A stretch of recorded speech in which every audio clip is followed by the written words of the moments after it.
आइए सुनते हैं मुंशी प्रेमचंद की कहानी ईश्वरीय न्याय। कहानी वाली सोनम की आवाज में। मैं सभी श्रोताओं से निवेदन करती हूँ कि इस कहानी को सुनने से पहले इस चैनल को सब्सक्राइब कीजिए, बेल आइकन ज़रूर प्रेस कर दीजिएगा और इस वीडियो को ज़रूर लाइक कीजिएगा। अगर आपको ये कहानी पसंद आती है तो प्लीज़ मुझे कमेंट बॉक्स में ज़रूर बताइएगा। आपके सिर्फ कमेंट करने से इस चैनल को बहुत हेल्प मिलती है। प्लीज़ कमेंट कीजिएगा। आइए कहानी सुनते हैं। कानपुर जिले में पंडित भृगुदत्त नामक एक बड़े जमींदार थे। मुंशी सत्यनारायण उनके कारिंदा थे। वो बड़े स्वामी भक्त और सच्चरित मनुष्य थे। लाखों रुपयों की तहसील और हजारों मन अनाज का लेन देन उनके हाथ में था, पर कभी उनकी नीयत डावाडोल न होती। उनके सुप्रबंध से रियासत दिनों दिन उन्नति करती जाती थी। ऐसे कर्तव्य परायण सेवक का जितना सम्मान होना चाहिए उससे अधिक ही होता था। सुख दुख के प्रत्येक अवसर पर पंडित जी उनके साथ बड़ी उदारता से पेश आते। धीरे धीरे मुंशी जी का विश्वास इतना बढ़ा कि पंडित जी ने हिसाब किताब का समझना भी छोड़ दिया। संभव है उनसे आजीवन इसी तरह निभ जाती, पर भावी प्रबल है। प्रयाग में कुंभ लगा तो पंडित जी भी स्नान करने गए। वहां से घर लौटकर फिर वो नए घर न आए। मालूम नहीं किसी गड्ढे में फिसल पड़े या कोई जल जंतु उन्हें खींच ले गया। उनका फिर कुछ पता ही न चला। अब मुंशी सत्यनारायण के अधिकार और भी बढ़े। एक हतभागिनी विधवा और 2 छोटे छोटे बच्चों की सिवा पंडित जी के घर में पार कोई न था। अन्येष्टि क्रिया से निवृत्त होकर एक दिन शोकातुर पंडिताइन ने उन्हें बुलाया और रोकर कहा, लाला, पंडित जी तो हमें मझदार में छोड़कर सुरपुर को सिधर गए। अब ये नैया तुम ही पार लगाओ तो लग सकती है। ये सब खेती तुम्हारी लगाई हुई है, इसे तुम्हारे ही ऊपर छोड़ती हूँ। ये तुम्हारे बच्चे हैं, इन्हें अपनाओ। जब तक मालिक जिए तुम्हें अपना भाई समझते रहे। मुझे विश्वास है कि तुम उसी तरह इनके भार को संभाले रहोगे। सत्यनारायण ने रोते हुए जवाब दिया, भाभी, भैया क्या उठ गए? मेरे तो भाग्य ही फूट गए। नहीं तो मुझे आदमी बना देते। मैं उन्हीं का नमक खाकर जिया हूं और उन्हीं की चाकरी में मरूंगा भी। आप धीरज रखें, किसी प्रकार की चिंता ना करें। मैं जीते जी आपकी सेवा से मुंह ना मोड़ूंगा। आप केवल इतना कीजिए कि जिस किसी की शिकायत करूं उसे डांट दीजिएगा, नहीं तो ये लोग सिर चढ़ जाएंगे। इस घटना के बाद कई वर्षों तक मुंशी जी ने रियासत को संभाला। वो अपने काम में बड़े कुशल थे। कभी एक कौड़ी का भी बल नहीं पड़ा। सारे जिले में उनका सम्मान होने लगा। लोग पंडित जी को भूल सा गए। दरबारों और कमेटियों में वो सम्मिलित होते। जिले के अधिकारी उन्हीं को जमींदार समझते। अन्य रईसों में उनका आदर था। पर मान वृद्धि भी महंगी वस्तु है और भानु कुंवरी अन्य स्त्रियों के सदृश पैसे को खूब पकड़ती। वो मनुष्य की मनोवृत्तियों से परिचित न थे। पंडित जी हमेशा लाला जी को इनाम इकराम देते रहते थे। वो जानते थे कि ज्ञान के बाद ईमान का दूसरा स्तंभ अपनी सुदशा है। इसके सिवा वो खुद भी कभी कागजों की जांच कर लिया करते थे, नाम मात्र को ही सही, पर इस निगरानी का डर जरूर बना रहता था, क्योंकि ईमान का सबसे बड़ा शत्रु अवसर है। भानु कुंवरी इन बातों को जानती न थी। अतएव अवसर तथा धनाभाव जैसे प्रबल शत्रुओं के पंजे में पड़कर मुंशी जी का ईमान कैसे बेदाग बचता। कानपुर शहर से मिला हुआ ठीक गंगा के किनारे एक बहुत ही आजाद और उपजाऊ गांव था। पंडित जी इस गांव को लेकर नदी किनारे पक्का घाट, मंदिर, बाग, मकान आदि बनवाना चाहते थे, पर उनकी ये कामना सफल न हो सकी। संयोग से अब ये गांव बिकने लगा। उनके जमींदार एक ठाकुर साहब थे। किसी फौजदारी के मामले में फंसे हुए थे। मुकदमा लड़ने के लिए रुपयों की चाह थी। मुंशी जी ने कचहरी में ये समाचार सुना। चटपट मोल तोल हुआ। दोनों तरफ गरज थी। सौदा पटने में देर न लगी। बैनामा लिख गया। रजिस्ट्री हुई। रुपए मौजूद न थे, पर शहर में साख थी। एक महाजन के यहाँ से 30,000 रुपए मंगवाए गए और ठाकुर साहब को नजर किए गए। हाँ, कामकाज की आसानी के ख्याल से ये सब लिखा पढ़ी मुंशी जी ने अपने ही नाम की, क्योंकि मालिक के लड़के अभी नाबालिग थे। उनके नाम से लेने में बहुत झंझट होती और विलंब होने से शिकार हाथ से निकल जाता। मुंशी जी बैनामा लिए असीम आनंद में मग्न भानु कुंवरी के पास आए। पर्दा कराया और ये शुभ समाचार सुनाया। भानु कुंवरी ने सजल नेत्रों से उनको धन्यवाद दिया। पंडित जी के नाम पर मंदिर और घाट बनवाने का इरादा पक्का हो गया। मुंशी जी दूसरे ही दिन उस गांव में आए। आसामी नजराने लेकर नए स्वामी के स्वागत को हाजिर हुए। शहर के रईसों की दावत हुई। लोगों ने नावों पर बैठकर गंगा की खूब सैर की। मंदिर आदि बनवाने के लिए आबादी से हटकर रमणीक स्थान चुना गया था। यद्यपि इस गांव को अपने नाम लेते समय मुंशी जी के मन में कपट का भाव न था, तथापि 2-4 दिन में ही उनका अंकुर जम गया और धीरे धीरे बढ़ने लगा। मुंशी जी इस गांव के आय व्यय का हिसाब अलग रखते थे और अपने स्वामिनों को उनका ब्यौरा समझाने की जरूरत ना समझते थे। भानुकुंवरी इन बातों में दखल देना उचित न समझती थी, पर दूसरे कारिंदों से बातें सुन सुनकर उसे शंका होती थी कि कहीं मुंशी जी दगा तो न देंगे। अपने मन का भाव मुंशी जी से छिपाती थी, इस ख्याल से कि कहीं कारिंदे उन्हें हानि पहुंचाने के लिए षड्यंत्र तो न रच रहे हैं। इस तरह कई साल गुजर गए। अब उस कपट के अंकुर ने वृक्ष का रूप धारण किया। भानुकुंवरी को मुंशी जी के उस मार्ग के लक्षण दिखाई देने लगे। उधर मुंशी जी के मन ने कानून से नीति पर विजय पाई। उन्होंने अपने मन में फैसला किया कि गांव मेरा है। हाँ, मैं भानुकुंवरी का 30,000 का ऋणी अवश्य हूँ। वे बहुत करेंगी तो अपने रुपए ले लेंगी, और क्या कर सकती हैं। मगर दोनों तरफ ये आग अंदर ही अंदर सुलगती रही। मुंशी जी अस्त्र सज्जित होकर आक्रमण के इंतजार में थे और भानुकुंवरी इसके लिए अवसर ढूंढ रही थी। एक दिन उसने साहस करके मुंशी जी को अंदर बुलाया और कहा, लाला जी, बरगदा के मंदिर का काम कब से लगवाइएगा? उसे लिए हुए 8 साल हो गए, अब काम लग जाना चाहिए तो अच्छा है। जिंदगी का कौन ठिकाना है, जो काम करना है उसे कर डालना चाहिए। इस ढंग से इस विषय को उठाकर भानुकुंवरी ने अपनी चतुराई का अच्छा परिचय दिया। मुंशी जी भी दिल में इसके कायल हो गए। जरा सोच कर बोले, इरादा तो मेरा भी कई बार हुआ, पर मौके की जमीन नहीं मिलती। गंगा तट की जमीन आसामियों के जोत में है और वो किसी तरह छोड़ने पर राजी नहीं है। भानुकुंवरी, ये बात तो आज मुझे मालूम हुई। 8 साल हुए, इस गांव के विषय में आपने कभी भूल कर भी दी तो चर्चा नहीं की।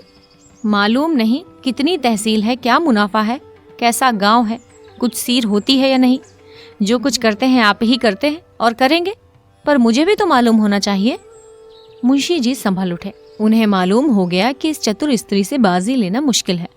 गांव लेना है ही तो अब डर क्या। खुलकर बोले, आपको इससे कोई सरोकार न था, इसलिए मैंने व्यर्थ कष्ट देना मुनासिब न समझा। भानुकुंवरी के हृदय में कुठार सा लगा। पर्दे से निकल आई और मुंशी जी की तरफ तेज आंखों से देखकर बोली, आप क्या कहते हैं? आपने गांव मेरे लिए लिया था या अपने लिए? रुपए मैंने दिए थे या आपने? उस पर जो खर्च पड़ा था वो मेरा था या आपका? मेरी समझ में नहीं आता, आप कैसी बातें करते हैं। मुंशी जी ने सावधानी से जवाब दिया, ये तो आप जानती हैं कि गांव हमारे नाम से बसा हुआ है। रुपया जरूर आपका लगा, पर मैं उसका देनदार हूं। रहा तहसील वसूल का खर्च, ये सब मैंने अपने पास से दिया है। उसका हिसाब किताब आय व्यय सब रखता गया हूं। भानुकुंवरी ने क्रोध से कांपते हुए कहा, इस कपट का फल आपको अवश्य मिलेगा। आप इस निर्दयता से मेरे बच्चों का गला नहीं काट सकते। मुझे नहीं मालूम था कि आपने हृदय में छुरी छुपा रखी है, नहीं तो ये नौबत क्यों आती। खैर, अब से मेरी रोकड़ और बही खाता आप कुछ न छुएं। मेरा जो कुछ होगा ले लूंगी। जाइए, एकांत में बैठकर सोचिए। पाप से किसी का भला नहीं होता। तुम समझते होगे कि बालक अनाथ है, इनकी संपत्ति हजम कर लूंगा। इस भूल में न रहना, मैं तुम्हारे घर की ईंट तक बिकवा लूंगी। ये कहकर भानुकुंवरी फिर पर्दे की आड़ में आ गई और रोने लगी। स्त्रियां क्रोध के बाद किसी न किसी बहाने रोया करती हैं। लाला साहब को कोई जवाब न सूझा। यहाँ से उठाए और दफ्तर जाकर उलट पुलट करने लगे। पर भानुकुंवरी भी उनके पीछे पीछे दफ्तर में पहुंची और डांट कर बोली, मेरा कोई कागज मत छूना, नहीं तो बुरा होगा। तुम विषैले सांप हो, मैं तुम्हारा मुंह नहीं देखना चाहती। मुंशी जी कागजों में कुछ काट छांट करना चाहते थे, पर विवश हो गए। खजाने की कुंजी निकालकर फेंक दी, बही खाते पटक दिए, किवाड़ धड़ाके से बंद किए और हवा की तरह सन्न से निकल गए। कपट में हाथ तो डाला, पर कपट मंत्र न जाना। दूसरे कारिंदों ने यह कैफियत सुनी तो फूले न समाये। मुंशी जी के सामने उनकी दाल न गलने पाती। भानुकुंवरी के पास आकर वो आग पर तेल छिड़कने लगे। सब लोग इस विषय में सहमत थे कि मुंशी जी सत्यनारायण ने विश्वासघात किया है। मालिक का नमक उनकी हड्डियों से फूट फूट कर निकलेगा। दोनों ओर से मुकदमेबाजी की तैयारियां होने लगी। एक तरफ न्याय का शरीर था, दूसरी ओर न्याय की आत्मा। प्रकृति का पुरुष से लड़ने का साहस हुआ। भानुकुंवरी ने लाला छक्कन लाल से पूछा, हमारा वकील कौन है? छक्कन लाल ने इधर उधर झांक कर कहा, वकील तो सेठ जी हैं, पर सत्यनारायण ने उन्हें पहले गांठ रखा होगा। इस मुकदमे के लिए बड़े होशियार वकील की जरूरत है। मेहरा बाबू की आजकल खूब चल रही है। हाकिम की कलम पकड़ लेते हैं, बोलते हैं तो जैसे मोटर कार छूट जाती है। सरकार और क्या कहें, कई आदमियों को फांसी से उतार लिया है। उनके सामने कोई वकील जबान तो खोल नहीं सकता, सरकार कहे तो वही कर लिए जाए। छक्कन लाल की अत्युक्ति से संदेह पैदा कर लिया। भानुकुंवरी ने कहा, नहीं, पहले सेठ जी से पूछ लिया जाए, उसके बाद देखा जाएगा। आप जाइए, उन्हें बुला लाइए। छक्कन लाल अपनी तकदीर को ठोंकते हुए सेठ जी के पास गए। सेठ जी पंडित भृगुदत्त के जीवन काल से ही उनका कानून संबंधी सब काम किया करते थे। मुकदमे का हाल सुना तो सन्नाटे में आ गए। सत्यनारायण को ये बड़ा नेकनियत आदमी समझते थे। उनके पतन से बड़ा खेद हुआ। उसी वक्त आए। भानुकुंवरी ने रो रो कर उनसे अपनी विपत्ति की कथा कही और अपने दोनों लड़कों को उनके सामने खड़ा करके बोली, आप इन अनाथों की रक्षा कीजिए, इन्हें मैं आपको सौंपती हूँ। सेठ जी ने समझौते की बात छेड़ी। बोले, आपस की लड़ाई अच्छी नहीं। भानुकुंवरी, अन्यायी के साथ लड़ना ही अच्छा है, पर हमारा पक्ष निर्बल है। भानुकुंवरी फिर पर्दे से निकल आई और विस्मित होकर बोली, क्या हमारा पक्ष निर्बल है? दुनिया जानती है कि गांव हमारा है, उसे हमसे कौन ले सकता है? नहीं, मैं सुलह कभी नहीं करूंगी। आप कागजों को देखें, मेरे बच्चों की खातिर ये कष्ट उठाएं, आपका परिश्रम निष्फल न जाएगा। सत्यनारायण की नीयत पहले खराब न थी। देखिए, जिस मिति में गांव लिया गया है उस मिति में 30,000 का क्या खर्च दिखाया गया है। अगर उसने अपने नाम उधार लिखा हो तो देखिए वार्षिक सूद चुकाया गया है या नहीं। ऐसे नर पिशाच से मैं कभी सुलह नहीं करूंगी। सेठ जी ने समझ लिया कि इस समय समझाने बुझाने से कुछ काम न चलेगा। कागजात देखे, अभियोग चलाने की तैयारियां होने लगी। मुंशी सत्यनारायण लाल खिसियाए हुए मकान पहुंचे। लड़के ने मिठाई मांगी, उसे पीटा। पत्नी पर इसलिए बरस पड़े कि क्यों उसने लड़के को उनके पास जाने दिया। अपनी वृद्धा माता को डांट कर कहा, तुमसे इतना भी नहीं हो सकता कि जरा लड़के को बहलाओ। एक तो दिन भर का थका मांदा घर आऊं और फिर लड़के को खिलाऊं। मुझे दुनिया में ना कोई और काम है न धंधा। इस तरह घर में बवेला मचाकर बाहर आए। सोचने लगे, मुझसे बड़ी भूल हुई। मैं कैसा मूर्ख हूं। और इतने दिन तक सारे कागज पत्र हाथ में थे, चाहता तो कर सकता था, पर हाथ पर हाथ धरे बैठा रहा। आज सिर पर आ पड़ी तो सूझी। मैं चाहता तो बही खाते सब नए बना सकता था, जिसमें इस गांव का और रुपए का जिक्र ही ना होता। पर मेरी मूर्खता के कारण घर में आई हुई लक्ष्मी रूठी जाती है। मुझे क्या मालूम था कि वो चुड़ैल मुझसे इस तरह पेश आएगी, कागजों में हाथ तक न लगाने देगी। इसी उधेड़बुन में मुंशी जी एकाएक उछल पड़े। एक उपाय सूझ गया, क्यों ना कार्यकर्ताओं को मिला लूं। हालांकि मेरी सख्ती के कारण वो सब मुझसे नाराज थे और इस समय सीधे बात भी ना करेंगे, तथापि उनमें कोई ऐसा भी नहीं जो प्रलोभन से मुट्ठी में ना आ जाए। हाँ, इसमें रुपए पानी की तरह बहाना पड़ेगा, पर इतना रुपए आएगा कहाँ से? दुर्भाग्य, 2-4 दिन पहले चेत गया होता तो कोई कठिनाई न पड़ती। क्या जानता था कि वो डाइन इस तरह वज्र प्रहार करेगी। अब बस एक ही उपाय है, किसी तरह कागजात गुम कर दूं। बड़ी जोखिम का काम है, पर करना तो पड़ेगा ही। दुष्कामनाओं के सामने एक बार सिर झुकाने पर फिर संभलना कठिन हो जाता है। पाप के अथाह दलदल में जहां एक बार पड़े कि फिर प्रतिक्षण नीचे ही चले जाते हैं। मुंशी सत्यनारायण सा विचारशील मनुष्य इस समय इस फिक्र में था कि कैसे सेंध लगा पाऊं। मुंशी जी ने सोचा, क्या सेंध लगाना आसान है? इसके वास्ते कितना साहब, कितनी बुद्धि, कितनी चतुरता, कितनी वीरता चाहिए। कौन कहता है चोरी आसान काम है? मैं जो कहीं पकड़ा गया तो मरने के सिवा और कोई मार्ग न रहेगा। बहुत सोचने विचारने पर भी मुंशी जी को अपने ऊपर ऐसा दुस्साहस कर सकने का विश्वास न हो सका। हाँ, इसमें सुगम एक दूसरी तस्वीर नजर आई। क्यों न दफ्तर में आग लगा दूं। 1 बोतल मिट्टी का तेल और दिया सलाई की जरूरत है। किसी बदमाश को मिला लूं, मगर क्या मालूम कि वही उस कमरे में रखी है या नहीं। चुड़ैल ने उसे जरूर अपने पास रख लिया होगा। नहीं, आग लगाना गुनाह बेलज्जत होगा। बहुत देर तक मुंशी जी करवटें बदलते रहे, नए नए मंसूबे सोचते, पर फिर अपने ही तर्कों से काट देते। वर्षा काल में बादलों की नई नई सूरतें बनती और फिर हवा के वेग से बिगड़ जाती हैं। वही दशा इस समय उनके मंसूबों की हो रही थी। पर इस मानसिक अशांति में भी एक विचार पूर्ण रूप से स्थिर था। किसी तरह इन कागजात को अपने हाथ में लाना चाहिए। काम कठिन है माना, पर हिम्मत न थी तो रार क्यों मोल ली। क्या 30,000 की जायदाद दाल भात का कौर है? चाहे जिस तरह हो, चोर बने बिना काम नहीं चल सकता। आखिर जो लोग चोरियां करते हैं वो भी तो मनुष्य होते हैं। बस एक छलांग का काम है। अगर पार हो गए तो राज करेंगे, गिर पड़े तो जान से हाथ धोएंगे। रात के 10 बज गए। मुंशी सत्यनारायण कुंजियों का एक गुच्छा कमर में दबाए घर से बाहर निकले। द्वार पर थोड़ा सा पुआल रखा हुआ था। उसे देखते ही वो चौंक पड़े। मारे डर के छाती धड़कने लगी। जान पड़ा कि कोई छिपा बैठा है। कदम रुक गए। पुआल की तरफ ध्यान से देखा, उसमें बिल्कुल हरकत न हुई। तब हिम्मत बांधी, आगे बढ़े और मन को समझाने लगे, मैं कैसा बौखल हूँ। अपने द्वार पर किसका डर, और सड़क पर भी मुझे किसका डर है। मैं अपनी राह जाता हूँ, कोई मेरी तरफ तिरछी आंख से देख नहीं सकता। हाँ, जब मुझे सेंध लगाते देख ले, नहीं पकड़ ले, तब अलबत्ते डरने की बात है। इस पर भी बचाव की युक्ति निकल सकती है।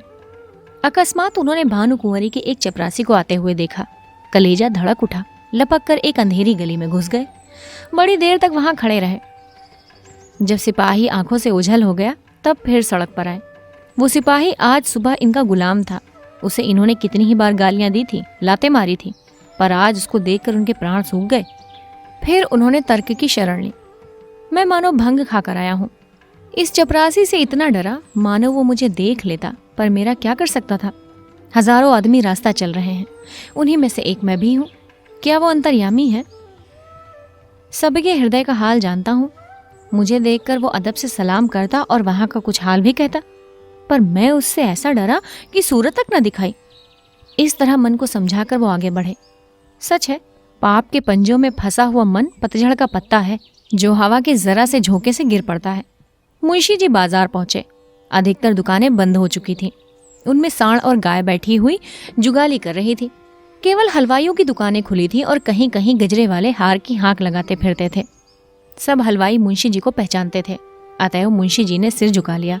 कुछ चाल बदली और लपकते हुए चले। एकाएक उन्होंने एक बग्घी आते देखी। ये सेठ बल्लभ दास वकील की बग्घी थी। इसमें बैठकर हजारों बार सेठ जी कचहरी गए थे, पर आज वो बग्घी कालदेव के समान भयंकर मालूम हुई। फौरन एक खाली दुकान पर चढ़ गए। वहां विश्राम करने वाले सांड ने समझा वो मुझे पदच्युत करने आए हैं। माथा झुकाए फुफकारता हुआ उठ बैठा, पर इसी बीच में बग्घी निकल गई और मुंशी जी की जान में जान आई। अब कि उन्होंने तर्क का आश्रय न लिया। समझ गए कि इस समय कोई लाभ नहीं होगा। खैरियत यही हुई कि वकील ने देखा नहीं। ये एक घाघ है, मेरे चेहरे से ताड़ जाता। कुछ विद्वानों का कथन है कि मनुष्य की स्वाभाविक प्रवृत्ति पाप की ओर होती है, पर यह कोरा अनुमान है, अनुभव सिद्ध बात नहीं। सच बात तो यह है कि मनुष्य स्वभावतः पाप भीरू होता है, और हम प्रत्यक्षता देख रहे हैं कि पाप से उसे कैसी घृणा होती है। एक फरलांग आगे चलकर मुंशी जी को एक गली मिली। वो भानुकुंवरी के घर का एक रास्ता था। धुंधली सी लालटेन जल रही थी। जैसा कि मुंशी जी ने अनुमान किया था, पहरेदार का पता न था। अस्तबल में चमारों के यहाँ नाच हो रहा था। कई चमारी ने बनाव सिंगार करके नाच रही थी। चमार मृदंग बजा बजा कर गाते थे। ना ही घरे शाम घेरी आए बदरा, सोवत रहेऊं सपन एक देखेऊं रामा, खुल गई नींद ढरक गए कजरा, ना ही घरे श्याम घेरी आए बदरा। दोनों पहरेदार वहीं तमाशा देख रहे थे। मुंशी जी दबे पांव लालटेन के पास गए और जिस तरह बिल्ली चूहे पर झपटती है, उसी तरह उन्होंने झपट कर लालटेन को बुझा दिया। एक पड़ाव पूरा हो गया, पर वे उस कार्य को जितना दुष्कर समझते थे उतना ना जान पड़ा। हृदय कुछ मजबूत हुआ। दफ्तर के बरामदे में पहुंचे और खूब कान लगाकर आहट ली। चारों ओर सन्नाटा छाया हुआ था। केवल चमारों का कोलाहल सुनाई देता था। इस समय मुंशी जी के दिल में धड़कन थी, पर सिर धमधम कर रहा था। हाथ पांव कांप रहे थे। सांस बड़े वेग से चल रही थी। शरीर का एक एक रोम आंख और कान बना हुआ था। वे सजीवता की मूर्ति हो रहे थे। उनमें जितना पौरुष, जितनी चपलता, जितना साहस, जितनी चेतना, जितनी बुद्धि थी, वो सब इस वक्त सजग और सचेत होकर इच्छा शक्ति की सहायता कर रहे थे। दफ्तर के दरवाजे पर वही पुराना ताला लगा हुआ था। इसकी कुंजी आज बहुत तलाश करके वो बाजार से लाए थे। ताला खुल गया। किवाड़ों ने बहुत दबी जबान से प्रतिरोध किया। इस पर किसी ने ध्यान नहीं दिया। मुंशी जी दफ्तर में दाखिल हुए। भीतर चिराग जल रहा था। मुंशी जी को देखकर उसने एक दफे सिर हिलाया, मानो उन्हें भीतर आने से रोका हो। मुंशी जी के पैर थर थर कांपने लगे। एड़ियां जमीन से उछली पड़ती थीं। पाप का बोझ उन्हें असह्य था। पल भर में मुंशी जी ने बहियों को उल्टा पलटा। लिखावट उनकी आंखों में तैर रही थी। इतना अवकाश कहाँ कि जरूरी कागजात छांट लेते। उन्होंने सारी बहियों को समेटकर एक गट्ठर बनाया और सिर पर रखकर तीर के समान कमरे से बाहर निकल गए। उस पाप की गठरी को लादे हुए वो अंधेरी गली से गायब हो गए। तंग, अंधेरी, दुर्गंधपूर्ण कीचड़ से भरी हुई गलियों में वो नंगे पांव स्वार्थ, लोभ और कपट का बोझ लिए चले जाते थे। मानो पापमय आत्मा नरक की गलियों में बही चली जाती थी। बहुत दूर तक भटकने के बाद वो गंगा किनारे पहुंचे। जिस तरह कलुषित हृदयों में कहीं कहीं धर्म का धुंधला प्रकाश रहता है, उसी तरह नदी की काली सतह पर तारे झिलमिला रहे थे। तट पर कई सारे साधु धूनी जमाए पड़े थे। ज्ञान की ज्वाला मन की जगह बाहर दहक रही थी। मुंशी जी ने अपना गट्ठर उतारा और चादर से खूब मजबूत बांधकर बलपूर्वक नदी में फेंक दिया। सोती हुई लहरों में कुछ हलचल हुई और फिर सन्नाटा हो गया।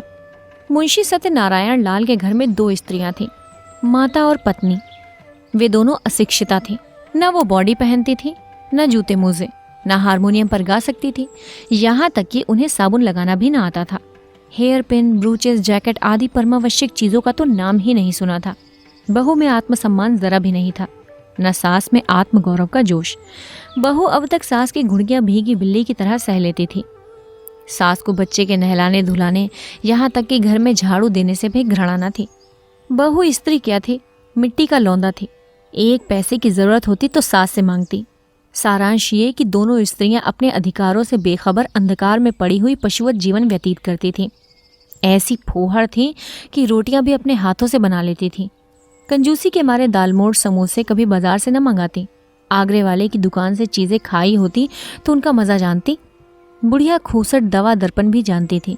बैठी बैठी घास पात कूटा करती। मुंशी जी ने माँ के पास जाकर कहा, अम्मा अब क्या होगा? भानु कुंवरी ने मुझे जवाब दे दिया। माता ने घबरा कर पूछा, जवाब दे दिया? हाँ, बिल्कुल बेकसूर। क्या बात हुई? भानु कुंवरी का मिजाज तो ऐसा ना था। बात कुछ न थी। मैंने अपने नाम से जो गांव लिया था उसे मैंने अपने अधिकार में कर लिया। कल मुझसे और उनसे साफ साफ बातें हुई। मैंने कह दिया कि गांव मेरा है, मैंने अपने नाम से लिया है, उसमें तुम्हारा कोई हजारा नहीं। बस बिगड़ गई, जो मुंह में आया बकती रही। उसी वक्त मुझे निकाल दिया और धमका कर कहा कि मैं तुमसे लड़कर अपना गांव ले लूंगी। अब आज ही उनकी तरफ से मेरे ऊपर मुकदमा दायर होगा। मगर इससे होता क्या है? गांव मेरा है, उस पर मेरा कब्जा है।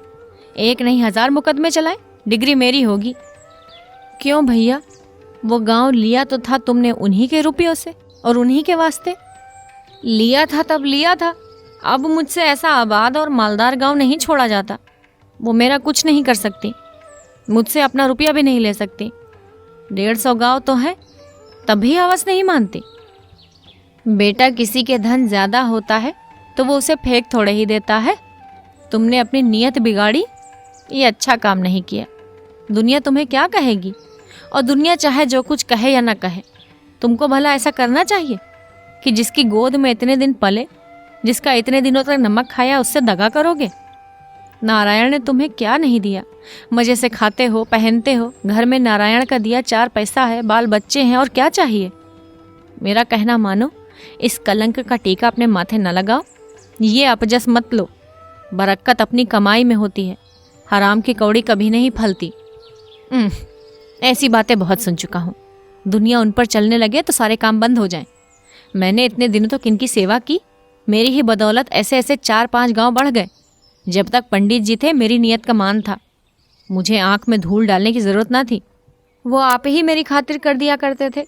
उन्हें मरे 8 साल हो गए, मगर मुसम्मात के 1 बीड़े पान की कसम खाता हूँ, मेरी जात से उनको हजारों रुपए मासिक वेतन की बचत होती थी।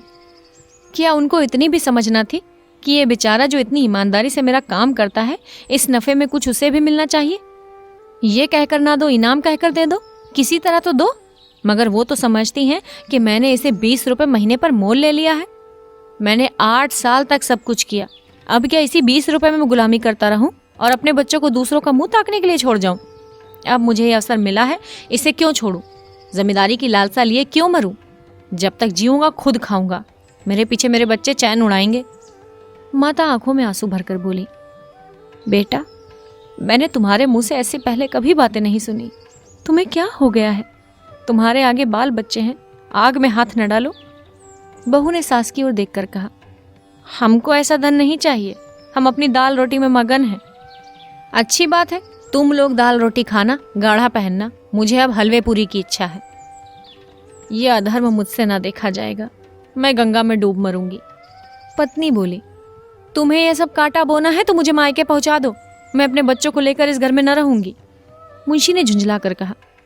तुम लोगों की बुद्धि तो भांग खा गई है। लाखों सरकारी नौकर रात दिन दूसरों का गला दबा दबा कर रिश्वतें लेते हैं और चैन करते हैं। न उनके बाल बच्चों को ही कुछ होता है, ना ही कोई हैजा पकड़ता है। अधर्म उनका क्यों नहीं खा जाता और मुझे को क्यों खा जाएगा? मैंने तो सत्यवादियों को सदा दुख झेलते ही देखा है। मैंने जो कुछ किया है सुख लूटूंगा, तुम्हारे मन में जो आए करो। प्रातःकाल दफ्तर खुला तो कागजात सब गायब थे। मुंशी छक्कन लाल बौखलाए से घर में आए और मालकिन से पूछा, कागजात आपने उठवा लिए हैं? भानुकुंवरी ने कहा, मुझे क्या खबर, जहां आपने रखे होंगे वहीं होंगे। फिर सारे घर में खलबली पड़ गई। पहरेदारों पर मार पड़ने लगी। भानुकुंवरी को तुरंत मुंशी सत्यनारायण पर संदेह हुआ, मगर उनकी समझ में छक्कन लाल की सहायता के बिना यह काम होना असंभव था। पुलिस में रपट हुई। एक ओझा नाम निकालने के लिए बुलाया गया। मौलवी साहब ने कुर्रा फेंका। ओझा ने बताया यह किसी पुराने बैरी का काम है। मौलवी साहब ने फरमाया किसी घर के भेदिये ने यह हरकत की है। शाम तक ये दौड़ धूप रही। फिर ये सलाह होने लगी कि इन कागजातों के बगैर मुकदमा कैसे चले। पक्ष तो पहले से ही निर्बल था। जो कुछ बल था वो इसी बही खाते का था। अब तो सबूत भी हाथ से गए। दावे में कुछ जान ही न रही। मगर भानुकुंवरी ने कहा, बला से हार जाएंगे। हमारी चीज कोई छीन ले तो हमारा धर्म है कि उससे यथाशक्ति लड़ें। हार कर बैठना कायरों का धर्म है। सेठ जी को इस दुर्घटना का समाचार मिला तो उन्होंने भी यही कहा कि अब दावे में जरा भी दम नहीं, केवल अनुमान और तर्क का भरोसा है। अदालत ने माना तो माना, नहीं तो हार माननी पड़ेगी। पर भानुकुंवरी ने एक न मानी। लखनऊ और इलाहाबाद से 2 होशियार बैरिस्टर बुलाए गए। मुकदमा शुरू हो गया। सारे शहर में इस मुकदमे की धूम थी। कितने ही रईसों को भानुकुंवरी ने साथी बनाया था। मुकदमा शुरू होने के समय हजारों आदमियों की भीड़ हो जाती थी।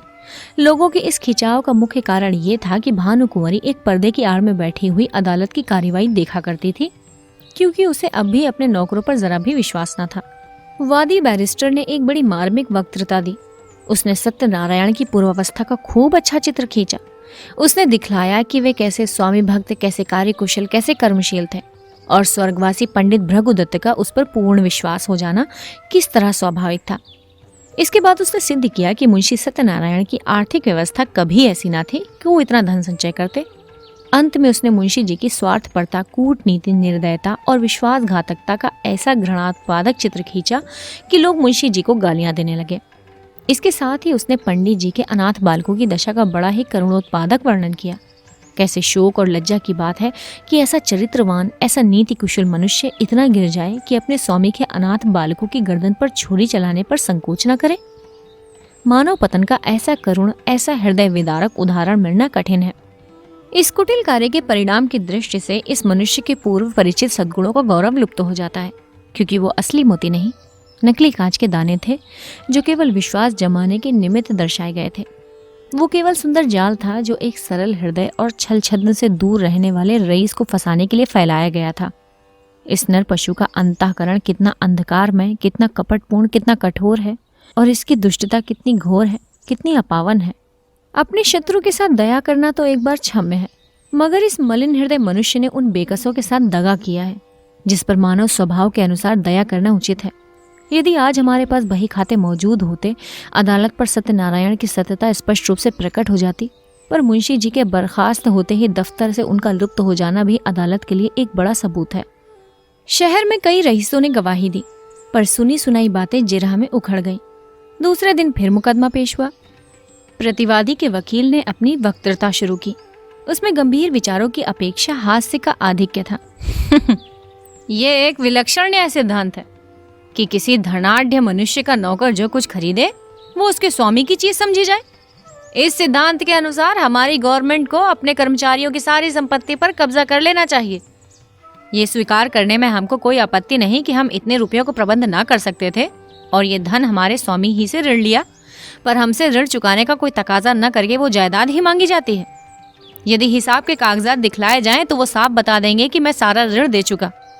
हमारे मित्र ने कहा कि ऐसी अवस्था में बहियों का गुम हो जाना भी अदालत के लिए एक सबूत होना चाहिए। मैं भी उनकी युक्ति का समर्थन करता हूँ। यदि मैं आपसे ऋण लेकर अपना विवाह करूं तो क्या मुझसे मेरी नवविवाहित वधू को छीन लेंगे? हमारे सुयोग्य मित्र ने हमारे ऊपर अनाथों के साथ दगा करने का दोष लगाया है। अगर मुंशी सत्यनारायण की नीयत खराब होती तो उनके लिए सबसे अच्छा अवसर वो था जब पंडित भृगुदत्त का स्वर्गवास हुआ था। इतने विलंब की क्या जरूरत थी? यदि आप शेर को फंसाकर उसके बच्चे को उसी वक्त नहीं पकड़ लेते, उसे बढ़ने और सबल होने का अवसर देते हैं, तो मैं आपको बुद्धिमान न कहूंगा। यथार्थ बात यह है कि मुंशी सत्यनारायण ने नमक का जो कुछ हक था वो पूरा कर दिया। 8 वर्ष तक तन मन से स्वामी के संतान की सेवा की। आज उन्हें अपनी साधुता का जो फल मिल रहा है वो बहुत ही दुखजनक और हृदय विदारक है। इसमें भानुकुंवरी का दोष नहीं। वो एक गुण संपन्न महिला है, मगर अपनी जाति के अवगुण उनमें भी विद्यमान है। ईमानदार मनुष्य स्वभावतः स्पष्टवादी होता है। उसे अपनी बातों में नमक मिर्च लगाने की जरूरत नहीं होती। यही कारण है कि मुंशी जी के मृदुभाषी मातहतों को उन पर आक्षेप करने का मौका मिल गया। इस दावे की जड़ केवल इतनी ही है और कुछ नहीं। भानुकुंवरी यहाँ उपस्थित है, क्या वो कह सकती हैं कि 60 वर्ष की मुद्दत में कभी इस गांव का जिक्र उनके सामने आया? कभी उनके हानि लाभ आय व्यय लेन देन की चर्चा उनसे की गई? मान लीजिए कि मैं गवर्नमेंट का मुलाजिम हूँ। यदि मैं आज दफ्तर में आकर अपनी पत्नी के आय व्यय और अपने टहलुओं के टैक्सों का पर्चा गाने लगूं, तो शायद मुझे शीघ्र ही अपने पद से पृथक होना पड़े, और संभव है कि कुछ दिन बरेली की अतिथिशाला में भी रखा जाऊं। जिस गांव से भानुकुंवरी का सरोकार न था, उसकी चर्चा उनसे क्यों की जाती? इसके बाद बहुत से गवाह पेश हुए, जिनमें अधिकांश आसपास के देहातों के जमींदार थे। उन्होंने बयान किया कि हमने मुंशी सत्यनारायण आसामियों को अपनी दस्तखती रसीदें और अपने नाम से खजाने में रुपया दाखिल करते देखा है। इतने में संध्या हो गई। अदालत ने 1 सप्ताह में फैसला सुनाने का हुक्म किया। सत्यनारायण को अब अपनी जीत में कोई संदेह न था। वादी पक्ष के गवाह भी उखड़ गए थे और बहस भी सबूत से खाली थी। अब इनकी गिनती भी जमींदारों में होगी और संभव है ये कुछ दिनों में रईस कहलाने लगेंगे। पर किसी न किसी कारण से अब वो शहर के गणमान्य पुरुषों से आंखें मिलाते शर्माते थे। उन्हें देखते ही उनका सिर नीचा हो जाता था। वो मन में डरते थे कि लोग कहीं इस विषय पर कुछ पूछताछ न कर बैठें। वो बाजार में निकलते तो दुकानदारों में कुछ कानाफूसी होने लगती और लोग उन्हें तिरछी दृष्टि से देखने लगते। अब तक लोग उन्हें विवेकशील और सच्चरित्र मनुष्य समझते। शहर के धनी मानी उन्हें इज्जत की निगाह से देखते और उनका बड़ा आदर करते थे। यद्यपि मुंशी जी को अब तक इसमें टेढ़ी तिरछी सुनने का संयोग न पड़ा था, तथापि उनका मन कहता था कि सच्ची बात किसी से छिपी नहीं है। चाहे अदालत से उनकी जीत हो जाए, पर उनकी साख अब जाती रही। अब उन्हें लोग स्वार्थी, कपटी और दगाबाज समझेंगे। दूसरों की बात तो अलग रही, स्वयं उनके घरवाले उनकी उपेक्षा करते थे। बूढ़ी माता ने 3 दिन से मुंह में पानी नहीं डाला। स्त्री बार बार हाथ जोड़कर कहती थी कि अपने प्यारे बालकों पर दया करो। बुरे काम का फल कभी अच्छा नहीं होता, नहीं तो पहले मुझी को विष खिला दो। जिस दिन फैसला सुनाया जाने वाला था, प्रातःकाल एक कुंजड़िन तरकारियां लेकर आई और मुंशियाइन से बोली, बहू जी, हमने बाजार में एक बात सुनी है, बुरा न मानो तो कहूँ। जिसको देखो उसके मुंह से यही बात निकलती है कि लाला बाबू ने जालसाजी से पंडिताइन का कोई हल्का ले लिया। हमें तो इस पर यकीन नहीं आता। लाला बाबू ने न संभाला होता तो अब तक पंडिताइन पता नहीं कहाँ होती, 1 अंगुल जमीन न बचती। इन्हीं में एक सरदार था कि सबको संभाल लिया, तो अब क्या उन्हीं के साथ बदी करेंगे? अरे बहू, कोई कुछ साथ लाया है कि ले जाएगा? यही नेक बदी रह जाती है। बुरे का फल बुरा होता है। आदमी न देखे पर अल्लाह सब कुछ देखता है। बहू जी पर घड़ों पानी पड़ गया। जी चाहता था कि धरती फट जाती तो उसमें समा जाती। स्त्रियां स्वभावतः लज्जावती होती हैं। उनमें आत्माभिमान की मात्रा अधिक होती है। निंदा अपमान उनसे सहन नहीं हो सकता। सिर झुकाए हुए बोली, बुआ, मैं इन बातों को क्या जानूं? मैंने तो आज तुम्हारे मुंह से ही सुनी है। कौन सी तरकारियां हैं? मुंशी सत्यनारायण अपने कमरे में लेटे हुए थे, कुंजड़िन की बातें सुन रहे थे। उसके चले जाने के बाद आकर स्त्री से पूछने लगे, ये शैतान की खाला क्या कह रही थी? स्त्री ने पति की ओर से मुंह फेर लिया और जमीन की ओर ताकते हुए बोली, क्या तुमने सुना नहीं? तुम्हारा गुणगान कर रही थी।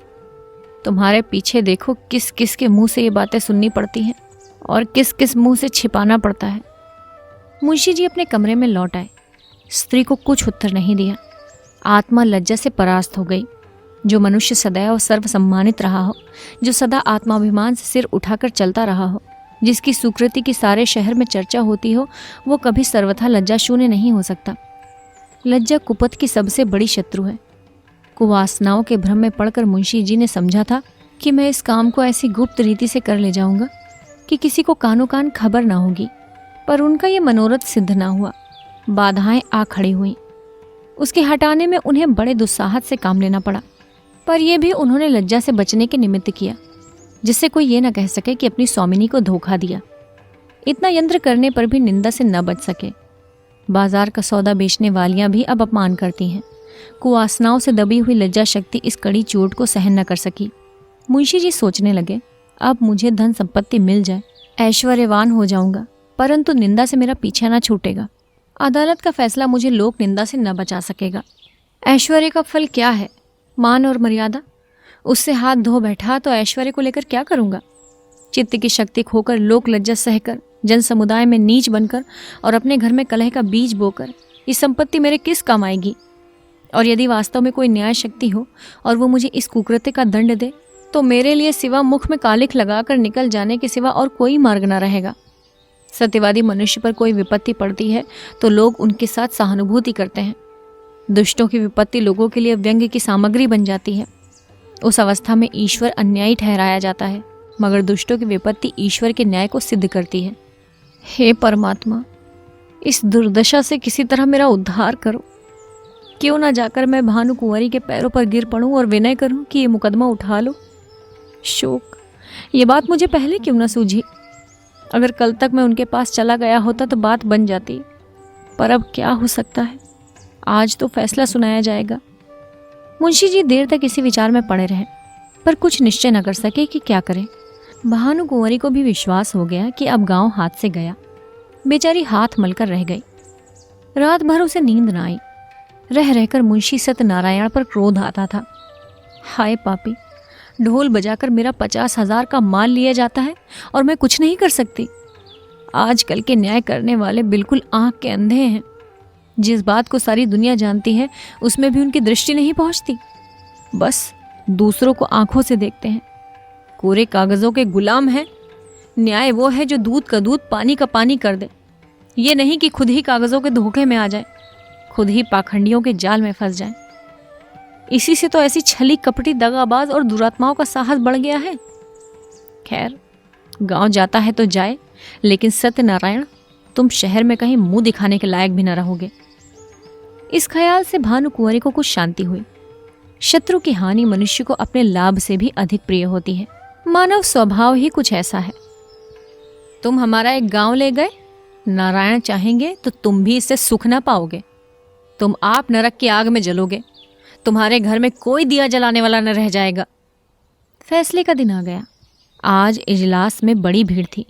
ऐसे ऐसे महानुभाव उपस्थित थे जो बगलों की तरह अफसरों की बधाई और विदाई के अवसरों ही में नजर आया करते हैं।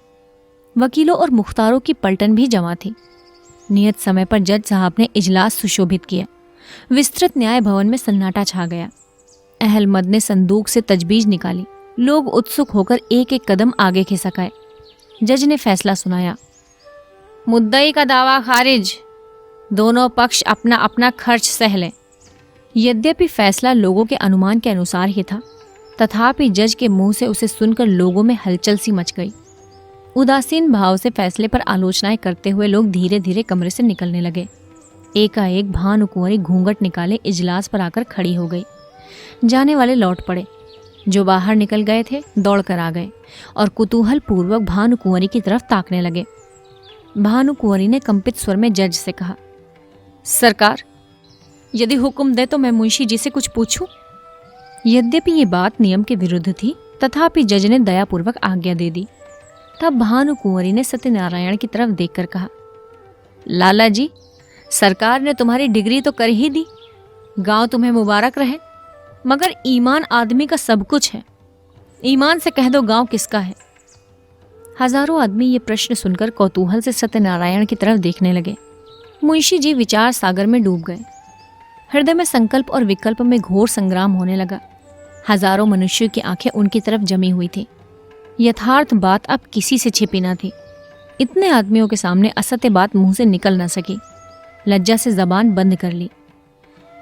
मेरा कहने में काम बनता था, कोई बात न थी, किंतु घोरतम पाप का दंड समाज दे सकता है, उसके मिलने का पूरा भय था। आपका कहने से काम बिगड़ता था। जीती जिताई बाजी हाथ से निकली जाती थी। सर्वोत्कृष्ट काम के लिए समाज से जो इनाम मिल सकता है उसके मिलने की पूरी आशा थी।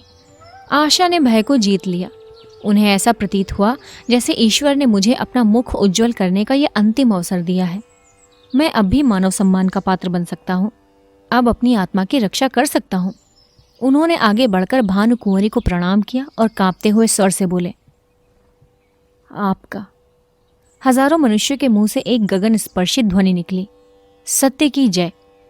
जज ने खड़े होकर कहा, यह कानून का न्याय नहीं, ईश्वरीय न्याय है। इसे कथा न समझिएगा, ये सच्ची घटना है। भानुकुंवरी और सत्यनारायण अब भी जीवित हैं। मुंशी जी के इस नैतिक साहस पर लोग मुग्ध हो गए। मानवीय न्याय पर ईश्वरीय न्याय ने जो विलक्षण विजय पाई, उसकी चर्चा शहर भर में महीनों रही। भानुकुंवरी मुंशी जी के घर गई, उन्हें मना कर लाई, फिर अपना कारोबार उन्हें सौंप दिया और कुछ दिनों उपरांत ये गांव उन्हीं के नाम कर दिया। मुंशी जी ने भी उसे अपने अधिकार में रखना उचित न समझा, कृष्ण को समर्पित कर दिया। अब इसकी आमदनी दीन दुखियों और विद्यार्थियों की सहायता में खर्च होती है। तो ये एक और आदर्शवाद पर कहानी थी। वैसे आजकल के ज़माने में तो ऐसा तो बिल्कुल नहीं होगा। जैसे इसमें लास्ट में कहा गया है कि इसे कथा न समझिएगा, ये एक सच्ची घटना है, ये मुंशी प्रेमचंद ने खुद लिखी है। मतलब ये उस ज़माने में इनके सामने हुई होगी, जिसको इन्होंने कहानी के रूप में हमारे सामने प्रदर्शित किया। लेकिन अब तो नहीं होता। मतलब ये तो चलो मुंशी थे और मतलब वो उनके सेठ थे। अब तो सगे भाई एक दूसरे का गला काट दें, लड़ाई झगड़ा हो जाए, पिता को घर से निकाल दें, पुत्र पिता की संपत्ति हड़प ले, अच्छे अच्छे जो पास के एकदम रिश्ते हैं वो कमज़ोर पड़ जाएं धन दौलत के और संपत्ति के चक्कर में। ये तो पूरा पूरा गांव इनके नाम था। लेकिन फिर भी उस टाइम पे हो सकता है ये देखने को मिलता हो। आदर्शवाद के ऊपर बहुत ही शानदार कहानी आप सुन रहे थे और जल्द ही नई कहानी लेकर आपके सामने उपस्थित होंगे। अगर आपको ये कहानी पसंद आई हो तो इसे लाइक कीजिए, अपने मित्रों के साथ शेयर कीजिए और इस चैनल को ज़रूर सब्सक्राइब कीजिए। धन्यवाद। आप सुन रहे थे मुंशी प्रेमचंद की कहानी ईश्वरीय न्याय, कहानी वाली सोनम की आवाज़ में।